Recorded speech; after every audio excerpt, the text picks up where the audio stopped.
ढाका के प्रधानमंत्री निवास की ये तस्वीरें सोमवार को दुनिया के सामने आई। हजारों की उन्मादी भीड़ प्रधानमंत्री के घर में घुसी, तोड़फोड़ और आगजनी के बाद वहां का सारा सामान लूट लिया। ये घटना बांग्लादेश में हुई। पूरी दुनिया में इसकी निंदा हो रही है, लेकिन हिंदुस्तान में विपक्षी पार्टियों के कुछ नेता बीजेपी और पीएम मोदी के विरोध में इस तरह के बयान दे रहे हैं, जिसे सुनकर आप हैरान रह जाएंगे।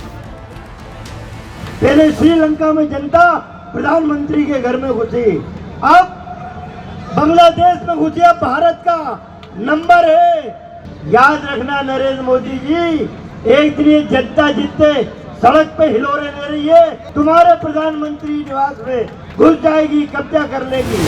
पहले श्रीलंका में जनता। सज्जन सिंह वर्मा मध्य प्रदेश के कांग्रेसी नेता हैं। इधर दिल्ली में पूर्व केंद्रीय मंत्री सलमान खुर्शीद ने तो बाकायदा एक कार्यक्रम में ये कह दिया कि बांग्लादेश में जो हो रहा है वो यहाँ भी हो सकता है। खुर्शीद ने ये बयान एक कार्यक्रम के दौरान दिया। आज उनसे पूछा गया तो कह दिया कि जो कहा सबके सामने कहा।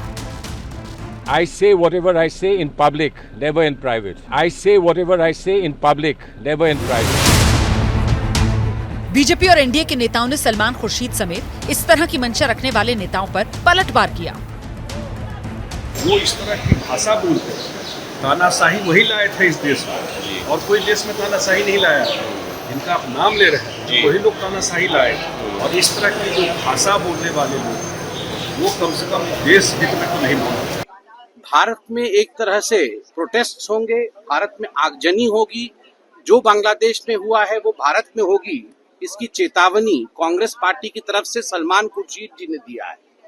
और कई दिग्गज जो वहां मौजूद थे, शशि थरूर से लेके अन्य नेता भी वहां मौजूद थे, एक तरह से उनकी स्वीकृति थी, एक तरह से उन्होंने उसका समर्थन किया।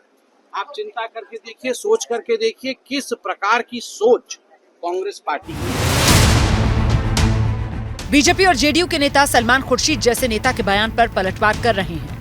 वहीं विपक्ष के कई नेताओं के बयान को देखें तो अलग अलग शब्दों में समर्थन भी मिल रहा है। तानाशाही शासन जहाँ भी हुआ है, इतिहास गवाह है कि वहाँ कभी ना कभी विद्रोह हो गए, और वो बांग्लादेश में आपने देखा। इसलिए जिस तरह से जांच एजेंसियों को अपने तरफ करके जो कुछ भी अभी भाजपा सरकार कर रही है, उनको भी सचेत हो जाना चाहिए कि आने वाले दिनों में इस तरह की बगावत कहीं उनके साथ ना हो जाए। जब भारत देश के इर्द में कुछ हो जाएगा, हमारे पड़ोसी देश है, तो हमें होशियार रहना चाहिए। तो ये एक तरह वो सरकार को इशारा कर रहे हैं, उनकी तजुर्बा यूज करके कह रहे हैं कि be alert, be aware, because ये सिचुएशन कहीं भी डेवलप हो सकती है। फिलहाल इन बयानों ने देश की राजनीति को गर्मा रखा है, लेकिन सवाल ये, क्या कुछ नेता वाकई अपने बयानों से देश में माहौल खराब करने की कोशिश कर रहे हैं? For exclusive and insightful videos, subscribe to our new channel ABP Live Premium.